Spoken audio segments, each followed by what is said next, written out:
All right, hey everyone. My name is Tony Chen. I'm VP of Product at Infura. And if you're not familiar with Infura, we are a blockchain development platform for Web3 developers to build on top of. Specifically, we host nodes on Ethereum, Arbitrum, Optimism, Polygon, Palm, IPFS, and a number of others. As it turns out, it can be a pain in the ass to manage these nodes, to upgrade them, maintain them, sync them, make them resilient to scale. And that's a big part of the value add that we provide. We've been around since 2016. We are part of Consensus, which also has MetaMask, Truffle, and a few other tools. And since 2016, Infura has lived through the ICO mania and many of those traffic spikes. So it's set up to scale, and that's one of the biggest value adds of Infura. So today we're going to talk about NFTs. Now I know that earlier in the day there were some NFT presentations that were pretty cool from Chainlink and some talks from Rarible and whatnot. I'm going to cover, I don't know what the experience level is for folks here or who was here earlier, but we'll talk a little bit about NFTs just to get a solid baseline. And then I'll walk you through some of the nuts and bolts of the tools that you can use to easily mint NFTs, right? So we'll talk through, also I'll show you the Consensus NFT API because we're part of Consensus, but you'll see that this low-level stuff you can do yourself, or there is actually a SaaS or software as a service that we provide if you're just a creator and you're interested in the business of NFTs. Okay, so Zoolander is where this is from. So yeah, NFTs last year, really big deal, and into this year, we've heard of Beeple, the $69 million auction, art auction, Bored API Club, CryptoPunks. Some of you guys may have heard of all this stuff, but it's in the traditional media now, and so traditional brands are experimenting with it. So you see athletes, celebs, fast food brands, everyone's trying a little bit of anything in NFTs, but it's still very basic, right? What is non-fungible? If you're non-fungible tokens, NFT, non-fungible just means it's unique. That means it can't be traded at equivalency. It's not like a quarter that you can trade for a quarter, right?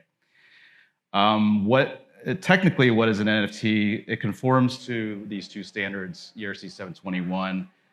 Presentation, you can get, there'll be a QR code after this where you can just get access to this presentation, all these links. But essentially, 721, it's just a standard for your smart contract to be able to transact NFTs and whatnot.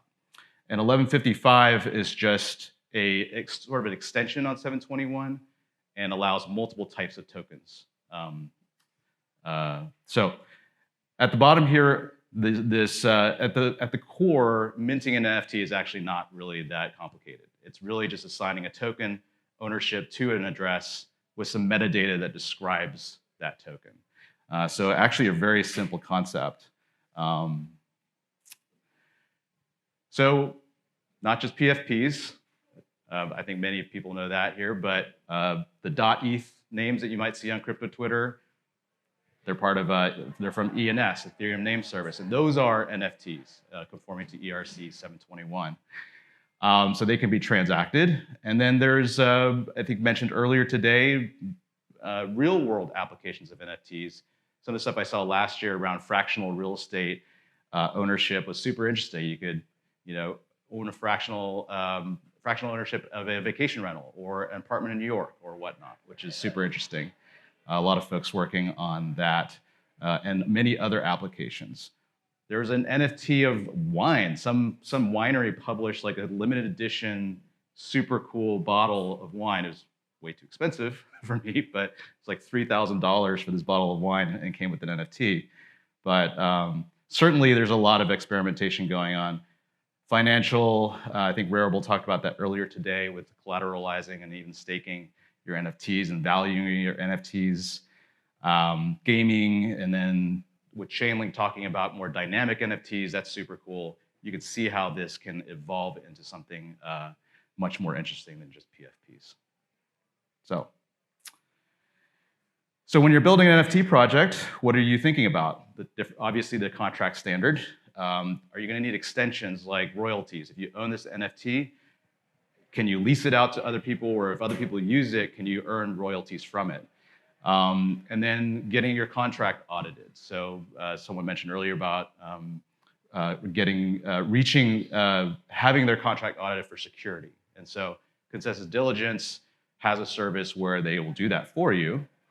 And then after that, it's really just a matter of like, what is your NFT? What does it actually do? What's the metadata? How do you, all the nuts and bolts of like getting it stored somewhere and then minting the NFT.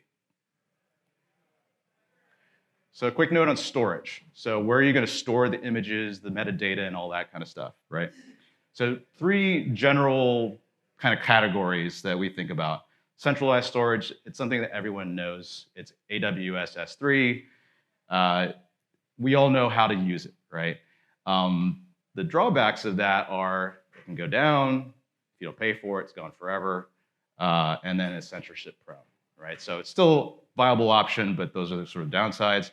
On-chain storage, it's decentralized, immutable, but it's also expensive if you're storing a lot of data there, right? And then decentralized storage with IPFS, or interplanetary file system, it's immutable as well, but that's where you can store a ton of data like images and other assets. And it's low cost. The only kind of thing you have to do is really just find a node provider or host a node yourself. So kind of similar to, are you going to do it on AWS or any of these other services? Okay, so what do you need to mint? So I'm going to walk through just sort of a little bit of the nuts and bolts. I'm not going to do like a live demo or anything, just kind of screenshots of it. But we put together a small project on Replit called Rebel. It has some assets in there, some sample code, some tooling to upload things to IPFS to make it super simple. You don't even have to be a developer to try this. You just go on to Replit, which we'll talk about in a sec. And these are kind of the very basic steps that you go through. And we'll see these in the screenshot. So I'll go ahead and advance us forward here a little bit. So Replit, if you're not aware of who they are a company that makes a browser-based IDE. And it's free, supports a lot of different languages. One of the value adds is you can collaborate live, so kind of like a little bit like Google Docs with your fellow developers. And why is it important here? Well, they create a Solidity template to make it easier to make smart contracts and then super easy to deploy these smart contracts from that interface. So what we did was we created a little REPL, which basically adds some files, which you'll see in a second here, specifically the tooling for uploading files to IPFS. If you want to try this yourself, you can just fork the REPL. It'll have everything in there, and then you can just do some minor edits. Really, in a few minutes, mint your NFT and see how really simple it is. So this is Replit, and so it's kind of like looks similar to other IDEs, but you got your file system here on the left, contract sol. This is where in the project you can edit your contract name and then what the token is going to be named and what the symbol is. Then you have your console and shell, and then you can connect your wallet there. So this is like the general interface, pretty standard. And so when you're trying to do this mint, the first thing that you're going to do is connect your wallet.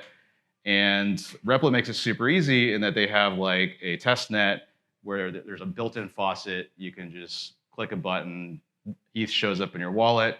You can deploy the contract, confirm it, and then just goes in the background. Takes a minute to basically come back. And then so after you have your contract deployed, basically what you can do to now upload your assets to IPFS is Infura. You can create a free account. You can create a free IPFS project. All you got to do is grab your project ID and secret, put in the secrets manager in Replit, and then in the next screen I'll show you how to upload assets. But all of this is free. Storage is obviously not free up to after a certain extent, but super easy for you to try you want to try it. Okay, so the tooling that we added to this project was essentially just IPFS. It grabs that project ID and secret. As you can see here, it's uploading all the JPEGs from a directory. But what you'll see is in IPFS, it basically spits out an IPFS URL that you could use. And then IPFS, that's the CID that represents that asset. So you upload your assets for your JPEG. You upload your JSON, which has all the metadata for the to describe the token. And this is what that metadata can look like. This is actually the OpenSea standard. So if you want to mint the NFT and have it show up in OpenSea, kind of like if you guys were here earlier today, you could see that actually show up. So it's pretty straightforward, but that's what's in the JSON files. And then next, what you do is, since you upload your JSON to IPFS, this mint method in the contract is kind of the modified contract that we put up there. You can basically mint to an address. You can grab your own address from MetaMask or whatnot. And then that token URI is basically the IPFS URL that represents your JSON. So hit run, and it's as easy as that to technically mint your NFT. Okay, so that's pretty low level stuff. I would encourage you guys, even if you're not a developer, to go in and try it. It gives you kind of a sense of how things work. But if you're not a developer and you just want to focus on your NFT business, Consensus NFT is a group within Consensus that is building a business around enabling creators to mint NFTs, create storefronts, secondary trading, fiat on-ramps, basically a lot of stuff out of the box so you can actually focus on just building your NFT business. Okay, so that is it. So this is the, I don't know if you guys can see it, but I'll leave this up for a second here. But this is the link to this presentation. It has all the links. You can click on that, fork the NFT REPL, and that it has literally everything in there, all the sample code and stuff. You can walk through the presentation yourself. You almost don't even need the presentation, to be honest. It's pretty straightforward. So yeah, that's it. Any questions? Cool. Well, hey guys, I'm looking forward to meeting some of you guys. If you guys are building projects, really want to hear about how you might use Infura or tell you a little bit more about Consensus. Thanks, guys.